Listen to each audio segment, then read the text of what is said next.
Namaste friends, welcome to Indic Vichar. This is Ajay Sudhame.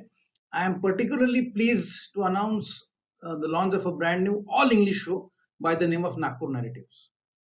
And today we are going to discuss the cabinet expansion by PM Modi, which happened this month.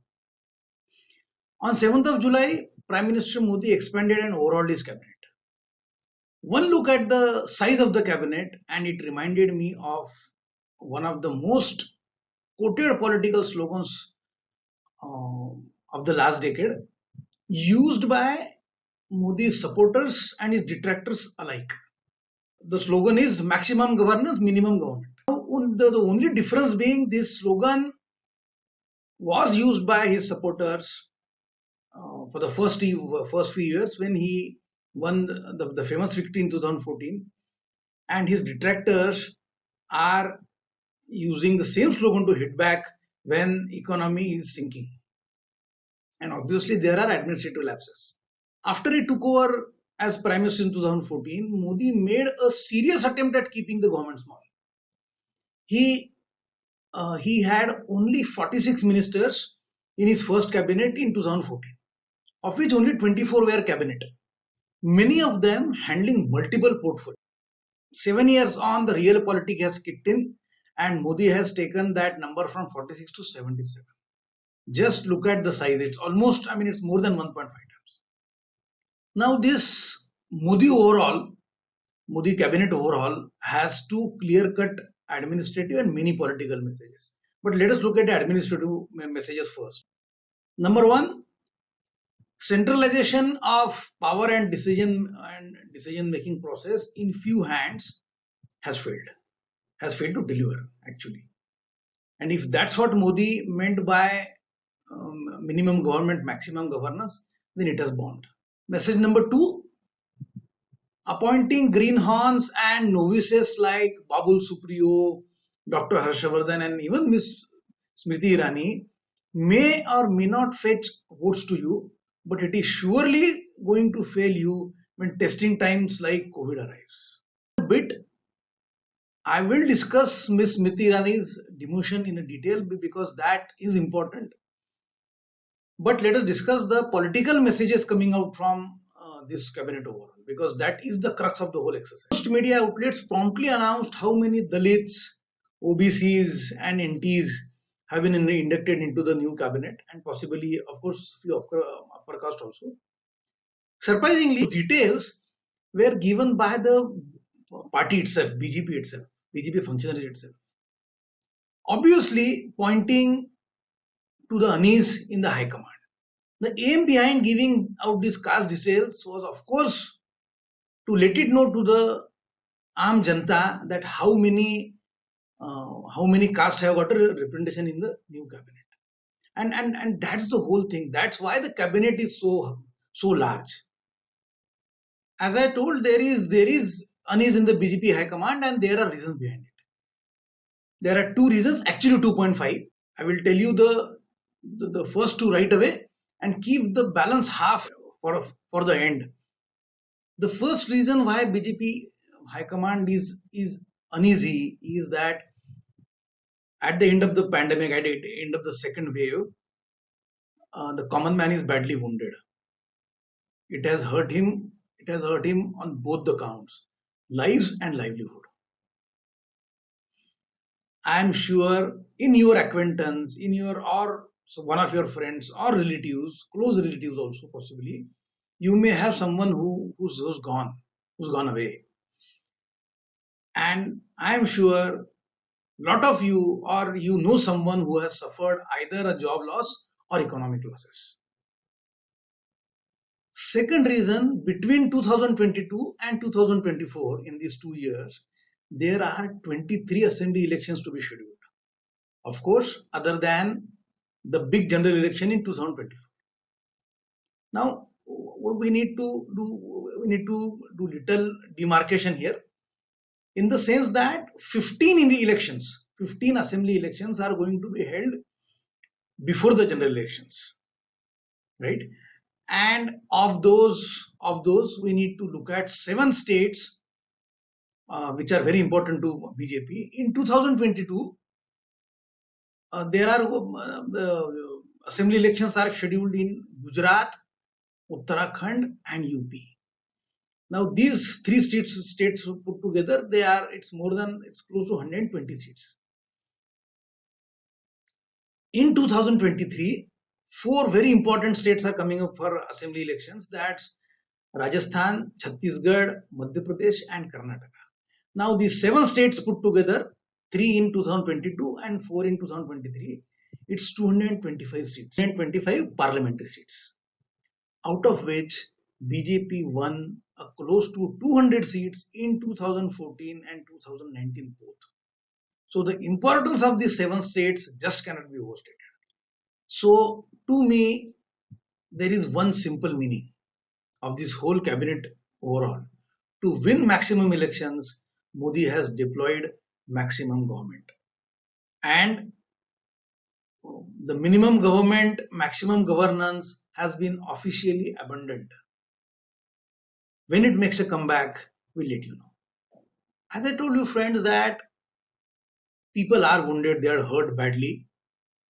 And if the drop in Modi's rating from a high of 60s to a low of 36, 37 is anything to go by, then there is also anger against the Modi government. And hence, Dr. Harshavardhan, and of course, this anger is because of pandemic, and hence, Dr. Harshavardhan has been chosen the fall guy. The government is hoping that by doing this, they will be able to satiate the wrath of common man, and it will affect the BJP minimum in 2022. By this way, the blame for pandemic deaths has been fixed now, and a message has been sent out that Modi is a tough taskmaster, and in his BJP, it's either perform or perish. I have given you the two main reasons why BJP High Command is worried, and the balance half, as told, will be given. I will give you at the end.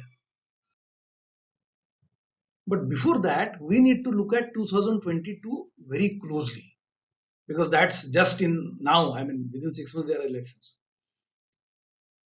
Most analysts are fixated upon, when we are talking about 2022, they are fixed upon mainly Gujarat and UP. And Uttarakhand only has 4 parliamentary seats. So they are mainly fixated upon UP and Gujarat, overlooking two very important other 2 states. Those are Maharashtra and J&K.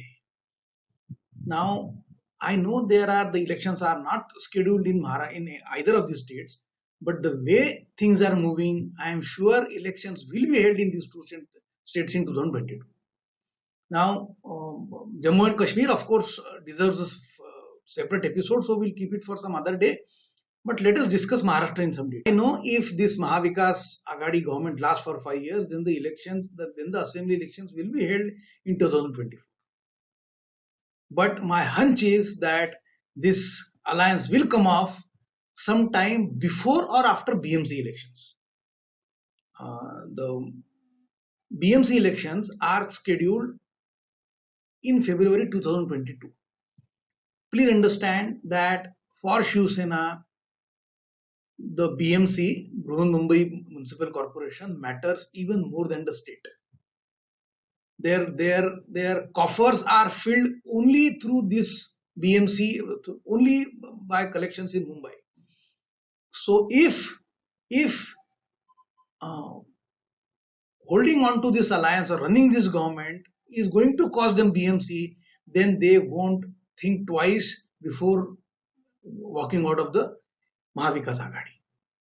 Now, with that consideration, you look at, by that consideration, I mean that in 2022 elections are going to be held in Maharashtra, assembly elections are going to be held in Maharashtra. With that in mind, now you look at 2 demotions and an exit. Demotions of a very powerful minister, Shri Nitin Gadkari, and a very popular minister, Miss Smriti Irani, and exit of Shri Prakash Javadekar. Gadkari ji, who along with his famous road transport ministry also had charge of MSME ministry, has been stripped of this MSME ministry.